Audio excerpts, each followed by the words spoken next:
दोस्तों, दुनिया में अनाथ होने से बद्धा कोई दुख नहीं।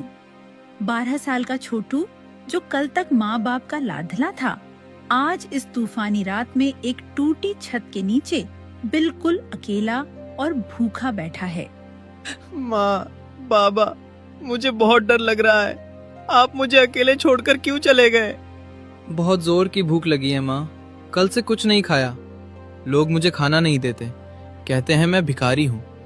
पर मैं भिखारी तो नहीं हूं ना माँ। मुझे यहाँ नहीं रहना माँ, ये दुनिया बहुत बुरी है। प्लीज मुझे अपने पास बुला लो। अगली सुबह पेट की आग बुझाने की उम्मीद लेकर छोटू बाजार निकला। काका, कल रात से कुछ नहीं खाया, कोई काम दे दो। मैं झाड़ू लगा दूंगा, बर्तन धो दूंगा, बदले में बस एक बासी समोसा दे दीजिए। अरे चल चल आगे बढ़। सुबह सुबह कहाँ से आ जाते हैं मनहूस। अभी बोहनी का वक्त है और इसे खैरात चाहिए। हाथ पैर तो सलामत है, काम क्यों नहीं करता? मुफ्त की रोटियां तोड़ने की आदत लग गई है तुम जैसे भिखारियों को। नहीं काका, मैं भिखारी नहीं हूँ, मैं काम मांग रहा हूँ। बस पेट की आग बुझानी है। निकल यहाँ से, वरना गर्म तेल के छींटे मार दूंगा। छोटू डर कर पीछे हट जाता है। वह सड़क के दूसरी तरफ जाकर एक बड़े पेड़ के नीचे बैठ जाता है। माँ कहती थी, बेटा कोई काम छोटा नहीं होता, बस नीयत साफ होनी चाहिए। अगर मुझे खाना नहीं मिल रहा तो क्या हुआ, मैं खुद खाना बना सकता हूँ। माँ ने मुझे दाल में तड़का लगाना सिखाया था। मैं अपनी मेहनत की रोटी कमाऊंगा। हिम्मत करके छोटू ने कचरे के डिब्बों और कुछ ईंटों से अपना छोटा सा ढाबा बनाया। उसके पास बड्ढे बर्तन या मसाले तो नहीं थे, लेकिन माँ की दी हुई सीख और मेहनत का जज्बा पूरा था। अरे भाई, क्या खुशबू है, कसम से गांव की याद दिला दी। ओ बेटे, इधर देखो, क्या पका रहे हो भाई? तुम्हारी इस हांडी की महक ने तो मेरे ट्रक के ब्रेक अपने आप लगा दिए। जी नमस्ते बाबूजी। वो मैं तो बस सादी दाल और रोटी बना रहा हूँ, इसमें कोई मसाले नहीं है बाबूजी। गरीब का खाना है, शायद आपके लायक ना हो। वो सामने रॉयल ढाबा है ना, वहाँ बहुत अच्छा खाना मिलता है, आप वहाँ चले जाइए। अरे छोड़ो भी उस रॉयल ढाबे को। वहाँ खाना मिलता है, पेट भरता है, पर दिल नहीं भरता। वहाँ की प्लास्टिक जैसी रोटियों से मैं तंग आ चुका हूँ। मुझे तो बस तुम्हारे हाथ की ये सौंधी खुशबू वाली दाल खानी है। खिलाओगे ना? सच बाबूजी, आप मेरे हाथ का खाना खाएंगे? बैठिए ना बाबूजी, मैं अभी आपको एकदम गर्मा गर्म फुल्का सेक कर देता हूँ, बस 2 मिनट। राजेश मजे से खाना खाने लगता है, तभी सेठ गिरधारी वहाँ आ धमकता है। ए साला छाप, ये क्या तमाशा लगा रखा है? सेठ जी, मैं तो बस पेट पालने के लिए। पेट पालने के लिए मेरी दुकान के सामने गंदगी फैलाएगा? ये जमीन मेरे बाप की नहीं है, पर ये इलाका मेरा है। मेरे ग्राहकों को अपनी सड़ी हुई दाल खिलाकर बीमार करेगा? ए सेठ, खबरदार जो बच्चे के सामान को हाथ लगाया। गरीब है तो क्या हुआ, मेहनत कर रहा है, चोरी नहीं। और तेरा खाना मैंने खाया है, रबर जैसी रोटियां देता है तू। इस बच्चे के खाने में जो स्वाद है वो तेरे मसालों में भी नहीं। ट्रक वाले, तू अपनी औकात में रह, मुझे ज्ञान मत दे।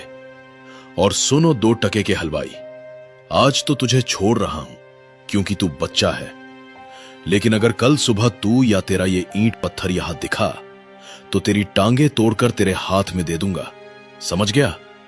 भाग यहां से। सेठ की धमकी और सर्दी का सितम दोनों ने छोटू को डराने की कोशिश की, लेकिन छोटू जानता था कि अगर वो आज हार गया तो कल का सूरज नहीं देख पाएगा। उफ, आज तो हाथ भी काम नहीं कर रहे। माँ, देख रही हो ना, बहुत ठंड है। पापा मुझे अपनी जैकेट में छुपा लेते थे, आज कोई नहीं है मुझे छुपाने वाला। लेकिन माँ, मैं रोऊंगा नहीं, मैं मेहनत करूंगा। देखना, एक दिन मेरा भी बड़ा होटल होगा, बस आप ऊपर से आशीर्वाद देना। चूल्हा जलता है। आग की गर्मी से छोटू के चेहरे पर थोड़ी राहत आती है। वह फिर से रोटियां बेलना शुरू करता है।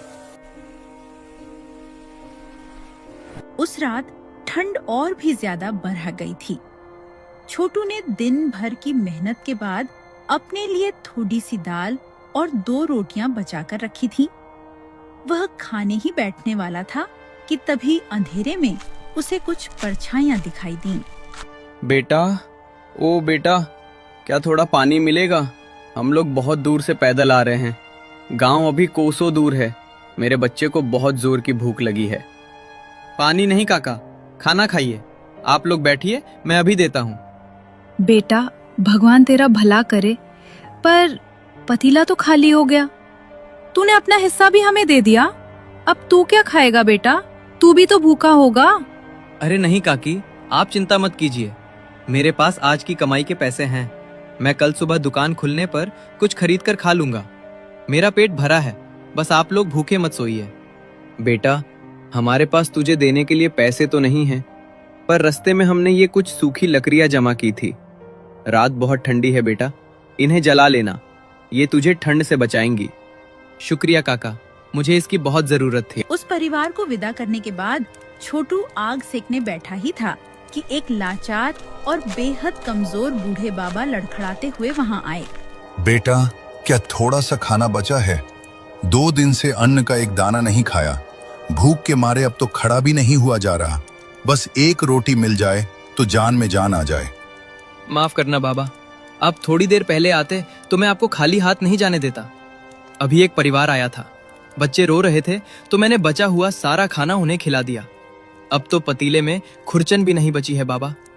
मैं बहुत शर्मिंदा हूँ। हे राम, कोई बात नहीं बेटा, तेरी गलती नहीं है। शायद मेरी किस्मत में आज भी भूखा सोना ही लिखा है। सोचा था आज पेट भर जाएगा, पर शायद ऊपर वाले को मंजूर नहीं। चलता हूँ बेटा, खुश रहो। रुको बाबा, आप ऐसे मत जाइए। ये कुछ पैसे ले जाइए। ये क्या है बेटा? ये तो तेरी मेहनत की कमाई है। तू मुझे क्यों दे रहा है? बाबा, मेरे पास खाना तो नहीं है, पर ये आज की मेरी पूरी कमाई है। सामने वाली दुकान अभी खुली होगी, आप वहां से अपने लिए भरपेट खाना खरीद लीजिए। प्लीज मना मत करना। जुग जुग जियो मेरे बच्चे। जा, मेरी दुआ है जिस हाथ ने आज अपना सब कुछ दे दिया, वो हाथ जिंदगी में कभी किसी के आगे नहीं फैलेगा। अगली सुबह सूरज तो निकला, लेकिन छोटू के लिए अंधेरा ही लाया। उसके पास न तो चूल्हा जलाने के लिए राशन था और न ही राशन खरीदने के लिए एक भी पैसा। वह खाली बर्तनों के पास उदास बैठा था। तभी राजेश का ट्रक वहां आकर रुका। ओ छोटू उस्ताद, उठो भाई। आज मेरे ये 2 खास दोस्त आए हैं। इनके लिए एकदम कड़क तड़के वाली दाल और रोटियां लगाओ। बहुत तारीफ की है मैंने तुम्हारी। माफ करना बाबूजी, आज दुकान नहीं खुलेगी। मेरे पास बनाने के लिए कुछ नहीं है। क्या? अरे राजेश, तू तो कह रहा था यहाँ बहुत बढ़िया खाना मिलता है। यहाँ तो चूल्हा भी ठंडा पड़ा है। क्या हुआ छोटू?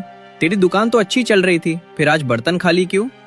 बाबूजी, कल रात एक भूखा परिवार और एक बूढ़े बाबा आए थे। मैंने अपना सारा खाना और दिन भर की कमाई उन्हें दे दी। अब मेरे पास राशन खरीदने के लिए 1 रुपया भी नहीं है। यार, ये बच्चा तो हम सबसे अमीर निकला। अपनी खाली जेब करके दूसरों का पेट भरा। छोटू, ये भीख नहीं, एडवांस है। हम तीनों को बहुत जोरों की भूख लगी है। जा जल्दी से सामने वाली दुकान से सामान ला और खाना बना। पर बाबूजी। अरे जा भाई, अब भूखा मारेगा क्या? छोटू खुश होकर दौड़ता है और राशन लेकर आता है। थोड़ी देर बाद गर्मा गर्म खाना तैयार होता है। वाह, राजेश सही कह रहा था। भाई, ऐसा स्वाद तो घर के खाने में भी नहीं मिलता। छोटू, तू तो जादूगर है। मजा आ गया भाई। अब से हमारा ट्रक जब भी यहाँ से गुजरेगा, खाना यही खाएंगे। तूने दिल खुश कर दिया। देखा दोस्तों, यहाँ के खाने में सिर्फ मसाले नहीं, इस बच्चे की सच्चाई भी मिली है। राजेश और उसके दोस्तों के जाने के बाद उनकी बातें जंगल में आग की तरह फैल गईं। जिसे भी पता चलता कि उस छोटे से बच्चे के हाथों में जादू है, वो दौड़ा चला आता। देखते ही देखते छोटू के छोटे से ठेले के आगे ग्राहकों की लाइन लग गई। रात गहरी हो गई थी। दिन भर की मेहनत के बाद छोटू उसी पेड्डियज के नीचे अपनी पतली चादर ओढ़कर गहरी नींद में सो रहा था। लेकिन सड़क के उस पार सेठ गिरधारी की आंखों में नींद नहीं थी। जलन की आग ने उसे अंधा कर दिया था। सो ले बेटा, जी भर के सो ले। ये तेरी सुकून की आखिरी रात है। तुझे बड़ा शौक है ना लोगों को सस्ता और अच्छा खिलाने का। मेरी दुकान बंद करवाएगा तू? ले, आज मैं तेरे इस आटे में ऐसा कड़वा मसाला मिलाऊंगा कि कल सुबह जो भी इसे खाएगा वो थूकते हुए तुझे गालियां देगा। लोग तुझे मारेंगे और तेरी दुकान को आग लगा देंगे। गिरधारी पुड़िया का सारा पाउडर आटे में मिला देता है और ढक्कन बंद कर देता है। कल सुबह तेरा स्वाद और तेरी किस्मत दोनों मिट्टी में मिल जाएंगे। अलविदा छोटू ढाबे वाला। अगली सुबह छोटू बड़े उत्साह के साथ उठा। उसे जरा भी अंदाजा नहीं था कि जिस आटे से वो रोटियां बना रहा है उसमें गिरधारी ने नफरत का जहर मिला दिया है। दुकान खुलते ही ग्राहकों की भीड़ लग गई।